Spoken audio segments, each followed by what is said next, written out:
To be grateful or to be ungrateful? What it do? I think America's following the same suit, so let's just hop right into this. I am Scottish.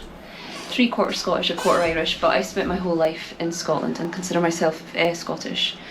However, since June of this year, 2024, I haven't lived in Scotland or any part of the UK. Firstly, I lived in Greenland for 4 months, which is very random, but I had a really cool job opportunity there. And then that was basically a fun folly, with afterwards the plan being to move to Hong Kong to teach English, which is where I've been for the past 2 months. And this is now my home. You know, I'm not saying forever, but definitely for at least a year. And I want to talk to you a little bit about why I feel that way. So, small amount of context. That this channel that I'm posting this on, it's got like 100 subscribers, so it's completely irrelevant. However, what I want it to be is a channel where I interview people. I interview people because I really enjoy that. I love talking to new people, I love learning new experiences. But why I'm kind of breaking the mold today and just talking to the camera is because the last person I interviewed was a guy called Daryl Solis. And Daryl, apologies, I've not talked to my GoPro before. And Daryl did a viral video about leaving the UK and why he chose to do that. And as I was having that conversation with him and reflecting on it afterwards, I realised there was so much more that I wanted to say as someone myself in a position who's chose to leave the UK. So let me tell you why I chose to leave the UK, why I feel better already for it, and why I would, with a heavy heart, and I mean that seriously, I do love my country a lot, but with a heavy heart, I would genuinely recommend that if you're watching this as a young person in the UK, you consider moving. So the first reason is that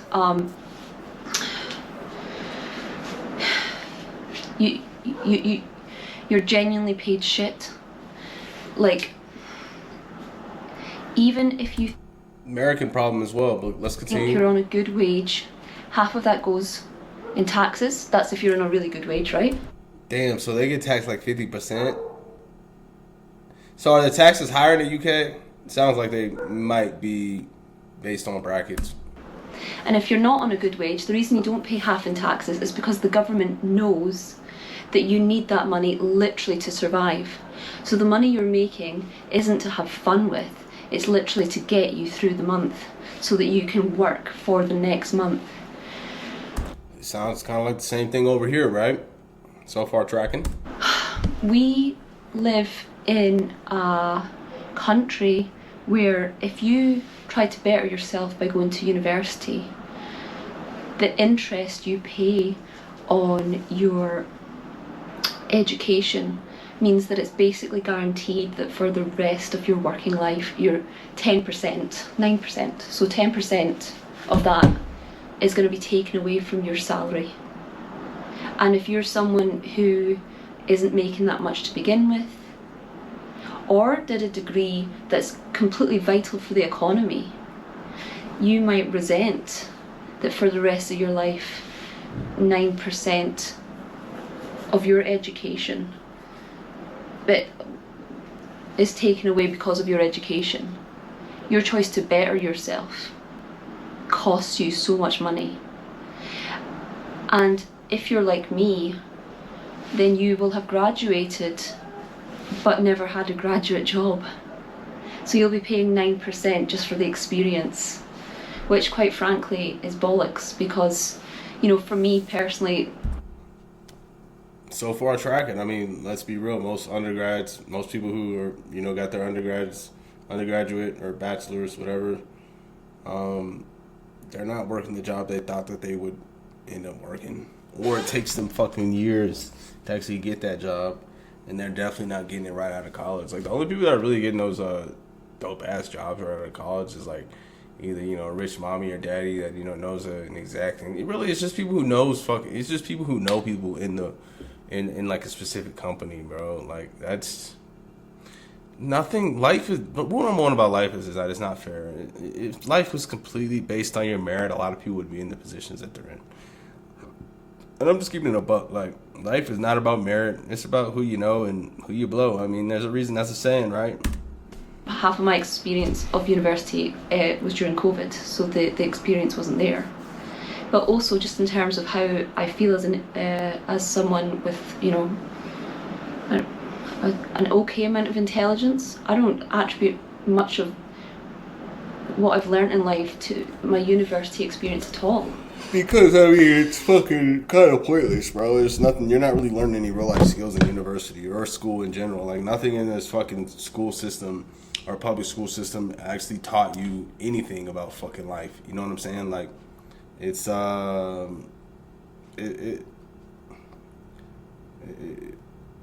it's honestly fucking mind-blowing that nothing that you learn in school you can apply out here in the real world. But yet you were in school for pretty much most of your fucking life. I think school really is just designed to just make people fall in line and be good little boys and good little slaves in society. It's just not worth it.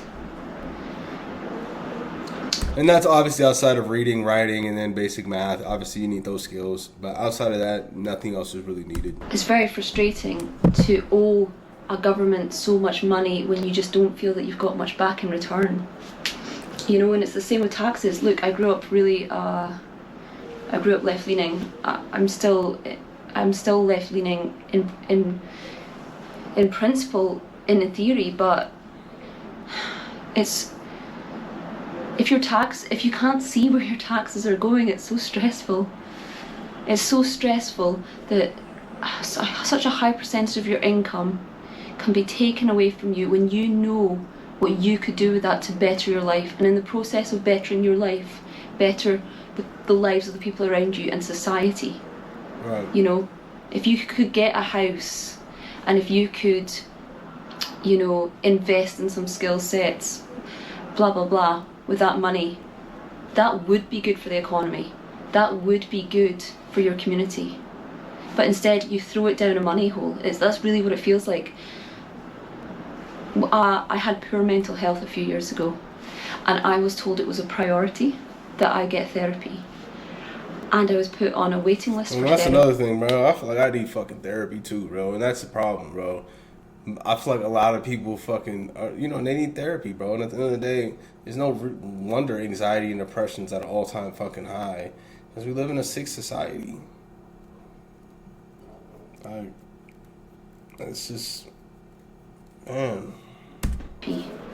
And 15 months later, I got a call to start therapy. And by then I had to decline it because my address had changed. So the area that I was entitled to it for, I was no longer in. And I was considered critical. I was the priority, and it took 15 months. That's wild. I got to sort myself out in that case. So, but so if I heard it correctly, she was priority, and it still took her 15 months to even you know, get the treatment she needed, and then she ended up sorting herself out in the meantime and didn't even actually go to the treatment. That, if I'm hearing that correctly. Some people literally die, and I'm gutted for them. I have a younger sister who is quite severely disabled, and so she's just, it's a very clear-cut situation where she's someone who completely needs support and will never, you know, will never get a house based on, you know, of the money she's saved or anything. She's entitled to supported living accommodation, and she got on the waiting list this year. And in Dumfries and Galloway, it could be 5 to 10 years before she gets supported living accommodation. So in 10 years' time, theoretically, could be when she moves out of mum's By then, she will be in her late 30s. This is someone with dreams to be independent. And by then, my mum will be in her late 60s and will have looked after my sister for 38 years.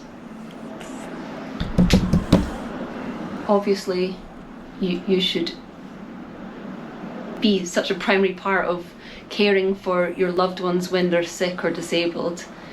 That's how it's always worked, but the idea that there's basically no chance of support, and the idea that, Let's skip ahead. A little bit of word salad action going on. Because first of all, if you're a young person, you're quite obsessed with mental health. We're always analysing our feelings. We're always diagnosing ourselves based on stuff that we see online.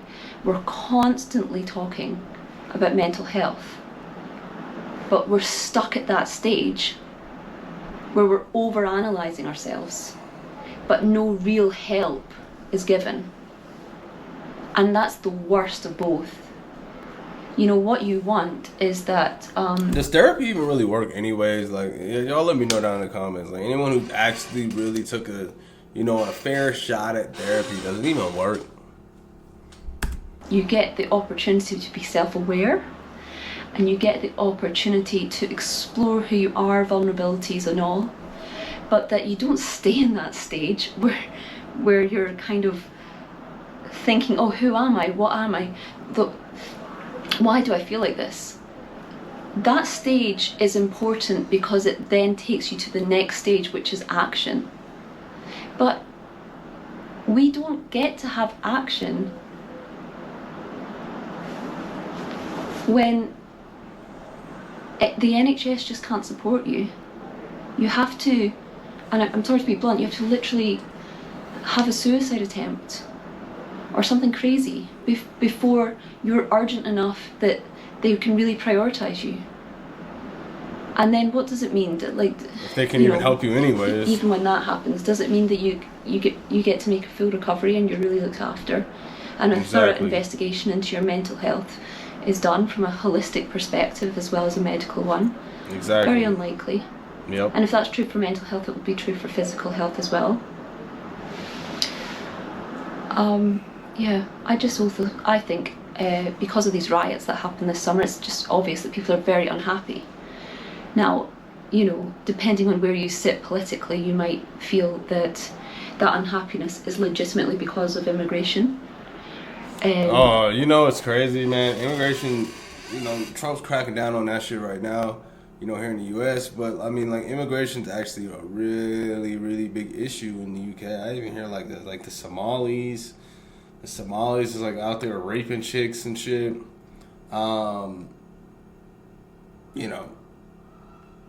So, I mean, it seems like immigration is kicking a lot of countries' asses. The question is that actually, I kind of have an idea. One would wonder, why are they letting all these people in, right?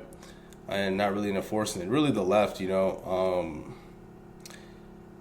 that I thought I had an idea just a few seconds ago, but really, I don't see why that would even, I really don't know, because, I mean, it sounds like just, not all, but, those groups are, causing havoc on the existing society, so. Or you might feel that that's misplaced anger, and that it's actually about other things, or you might feel it's a bit of both. But either way, people in the UK are livid.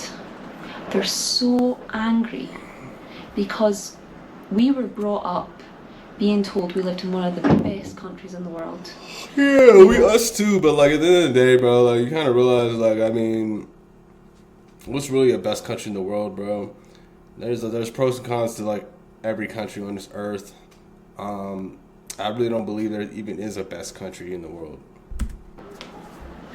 That you were so lucky compared to other places. Now, of course, that's true. Yeah, 100%, 100%. Compared to other places, yes. If every month you're working just to get through that month, and you are living in a place that isn't that nice, that's taking all your money and so look, this is my theory, man. And everyone was like, I never really fit in. You know, I kind of realized that early on in life. I never really fit in. I was always a rebel.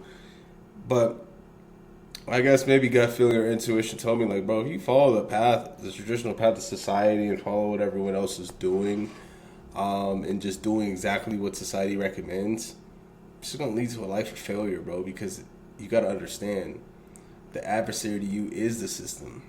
And if you're following the system's rules and abiding by their rules, I mean, then in the day, I mean, you're just gonna be another used fucking pig on the chopping block, man. So To pay for some, like, rich person's 7th holiday this year. oh, And, you know, you don't feel respected at work. The weather isn't nice. You're anxious. You're becoming increasingly anxious because yeah, no, the UK, because I lived in the UK for 3 years, and I mean, when that sun comes out, it's pretty rare. aware that you're aging and that you don't have a pension, and that you're never going to be able to afford a house. And oh shit, okay, like, can I even consider if I want kids? You know, because if I can't even afford kids, then is it even good for me to even consider if I can have kids? And if I can't have kids, and I don't have my own place, and I've no money, do I even want to date? I mean, bro, I saw some shit like we got 17 years left of civilization by like 2040. Like some MIT scientists were saying that, yeah, by 2040 this shit's over. Do I necessarily believe that? Not necessarily, because we've been around so fucking long and been through some real ass shit, you know, like world wars and famines, plagues. Yet we're still here. But man, I mean, 2040, I'll be what? Damn. 2040, I'll only be 43. That's crazy. I just thought I'd be much older. Like 2040 seems. By the way, so 17 years from now, I'll be 43. Holy shit. And then you know what? It's just like I'm gonna blink and then wake up tomorrow and we're in fucking 2040, bro. Like that's how that shit really fucking goes, bro. Life comes at you fast, quick, and hard, bro. Do I, you know, even want to feel that I have an opinion? Do I want to, you know, really pursue my dreams? Can I? It takes so much from you. It's very upsetting. I didn't feel this upset a few years ago. A few years ago, I would have said, look, everywhere's got their problems, which is true. And I would have said, you know, a lot of this comes from a lack of perspective. If you go to other places, you'd realise that you've got it better. And the people love to moan, etc., etc. Well, I've now been... These people probably have less expendable income at the end of each month than you do. In fact, I know that they do. And that put things into perspective for me, because then I had to realise your life's not what you want it to be, Kate. Your life doesn't feel that good right now, but you have got it good in comparison to a significant percentage of people your age. Which is pretty wild if she's still on the same topic. I'm just skipping ahead because she's kind of a little talking in circles a little bit, you know. So I just want to hear the final even premise. when they don't really. realise it. So actually, let me. Repressing them because a lot of these problems I blamed on myself. You know, that I wasn't doing well in life, or as well as I could have, you know. But so many more people are talking out than ever before that Britain is really going down the shitter. Yeah, and, I've been hearing a lot of... I'm very grateful to those people because they've helped me articulate my feelings and they've helped validate my feelings. And, I mean, it just sounds like the West is just...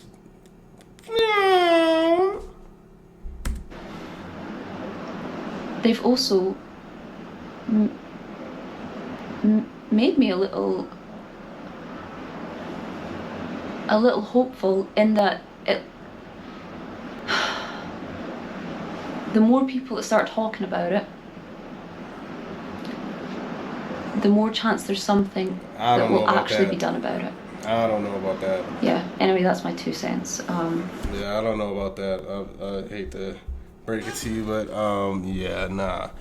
The powers thereof are not, they do not give a flying, holy shit! 24,000 comments. God damn, this video just went exploded. Alright, in the 90s, life was normal. A bus driver slash repairman could afford a home at 3 times average income. Food was cheap. Opportunities abundant. I was there. What happened? I am a well-paid engineer, but I can't even buy a fucking home. I think our societies are headed towards a perfect storm. When you accept that they are intentionally trying to destroy you, it makes a lot more sense. I mean, yeah. I mean, I see a lot of people, wow. I mean, people see the writing on the wall, man. Like, I mean, that's the dope part about nowadays is like people see the writing on the wall. So, you know, a lot of just idiots blindly think that the, you know, government's just there for them, will help them, all this stuff. But now people know what's up. Even 15 years ago, people weren't really talking like this. You know what I'm saying? Maybe after like '08, I think is when everything went downhill and people started having distrust. The closer the collapse of the empire, the crazier its laws are. Marcus Tullius Cicero. It isn't dying, it's going back to its original state, which is a bunch of peasants ruled by lords and...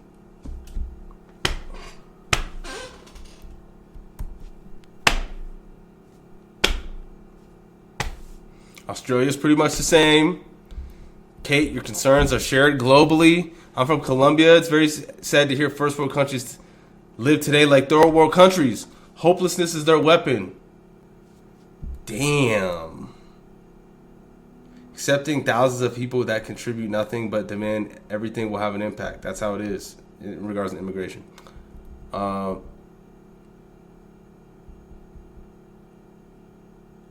We need a revolution all over the developed world. We are being scammed out of human life. This isn't life anymore. This is being a cog on. All right. That don't explain it. Nothing else will. I mean, I'm very curious to hear what you guys' comments down. I'm here to see what you guys' thoughts are. And if you can leave your comments down below, I'd be interested to read those. But yeah, man. I mean, just my 2 cents on the modern world. And I mean, let's be real. Things are trending downward.